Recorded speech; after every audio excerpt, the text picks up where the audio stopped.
tere, mina olen Tannerik ja meie oleme Nähtamatu ansambel.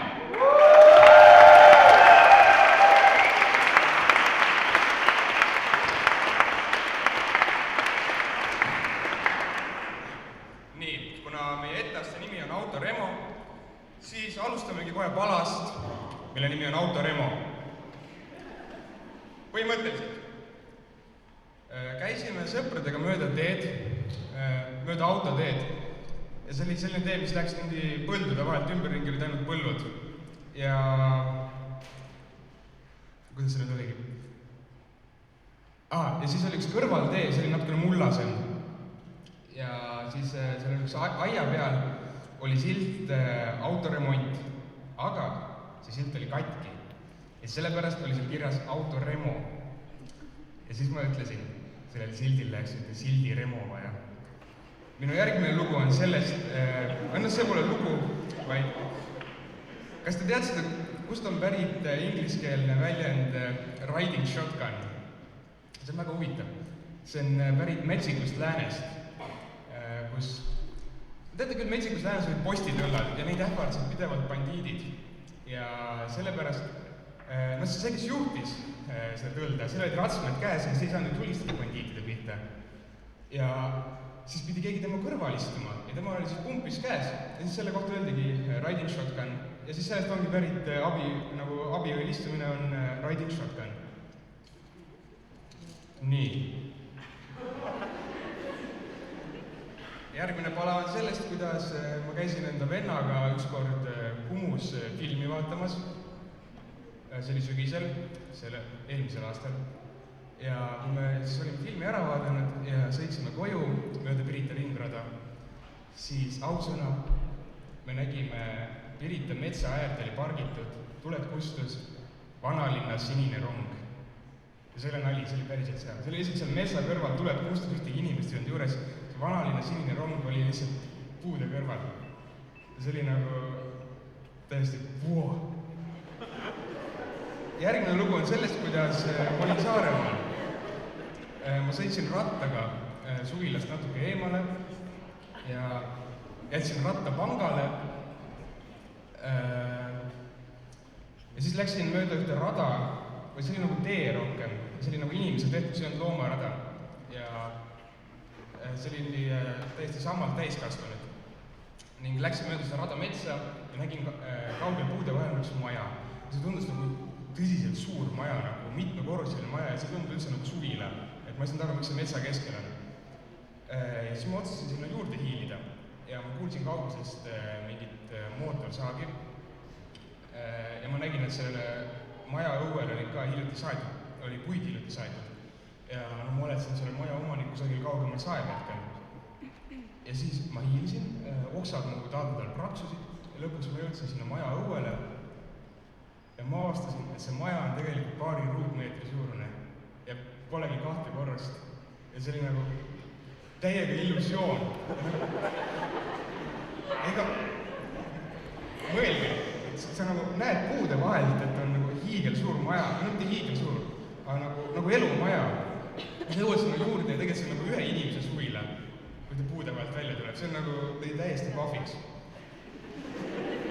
Ja järgmine lugu on ka Saaremaast. Samal Saaremaa käigul sõitsin jälle rattaga suvilast eemale ja läksin jälle metsa, aga seekord ma ei läinud mööda mingit radametsa, vaid ma läksin otse metsa lihtsalt tihnikusse ja aina tihedamasse ja tihedamasse metsa. Ja siis ma ronisin ühe männi otsa ja kuulsin kaugel kähniku klähvimist ja siis ma mängisin flööti. No mitte nagu päris flööti, aga nagu tegin kätega. Seda asja. Järgmisel on teile ühe soovitusena. Et see on ülihea soovitus. Need, kes seda juba ei tee, kandke pastakad taskus. See on ülivabastav tunne. See ei pea potist otsima, kui sul pastakas on, sest sul ei ole pinalit isegi vaja. Mingi joomnauta jaoks on ikka vaja. Aga kui sul on pastakas taskus, see on tõesti ülihea tunne ja proovige seda järgi. Kui ei meeldi, siis ei meeldi, igal enda oma on ju. Ja siis teine soovitus on see, et need, kes on nagu mina ja kannavad telefoni taskus, vahetage telefoni taskut. Nagu kas või natukeseks ajaks. See on ka nagu vabastav tunne. See kõlab lollilt, aga tõsiselt, see on ülivabastav tunne. Nii, mul on üks lugu veel. See on ka Saaremaal, aga see ei olnud seesama Saaremaa käik, see oli üks teine. Ja ma tulin rannast üksinda koju, oli pärastlõuna ja ma kuulsin äkki ühe öökulli või mingi kaku häält. Ja ma ei olnud sellist häält varem kuulnud, aga siis ma üritasin seda häält järgi teha, lõpuks see tuli mul välja ja siis ta vastas mulle. Ja siis ma vastasin talle ja tema vastas mulle ja siis mingi päris pikalt, peaaegu 10 minutit lihtsalt suhtlesime. Muidugi on võimalik, et tema suhtles mingi teise kakuga, kes oli kuhugi kaugemal metsas, keda mina ei kuulnud, aga keda tema kuulis. Aga mulle meeldib mõelda, et ma suhtlesin temaga.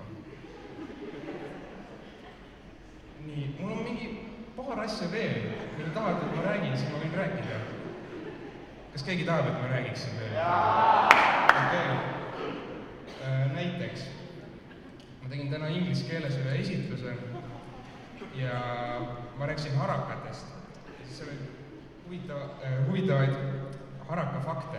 Aga neid ma teadsin varem, seda ei olnud mul esitluse ettevalmistuseks, ei olnud mul vaja neid järgi vaadata. Näiteks, kas te teadsite, et harakas on ainus lind, kes tunneb ennast peeglist ära? No mul klassikaalised teadsid. Ja näiteks harakad nii-öelda peavad üksteisele matuseid.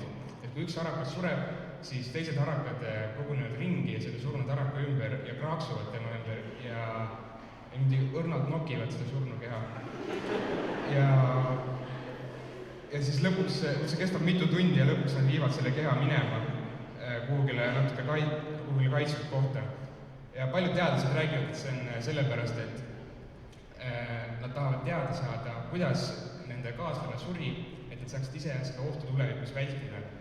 Aga mis mulle meeldib mõelda ja mida ka paljud teised teadlased räägivad, on see, et harakad tunnevad või oskavad leinata. Ja nad nagu tõesti tunnevad kurbust, et teine harakas on surnud. Ja tõesti pange YouTube'i või Google'i otsingusse, et harakas on inglise keeles magpie funeral või death ritual. Ja te leiate neid videoid, need on nii huvitavad ja üks on isegi päris kurb, kui on hääl ka. Nii.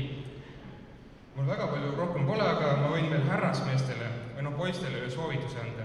Et härrasmees tõmbab alati tikku enda poole, mitte kunagi endast eemale. See on siis selline väike viisakusreegel. Ja veel üks huvitav fakt, et teate sõna maamats, eks? Kas te teadsite, et see oli enne see Rootsi nimi ja alles siis sai ta eesti keeles sõnaks?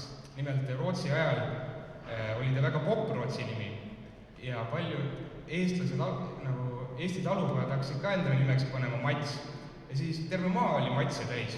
Ja siis tuligi maamats ja sealt on see sõna pärit. Ülihuvitav. Nii.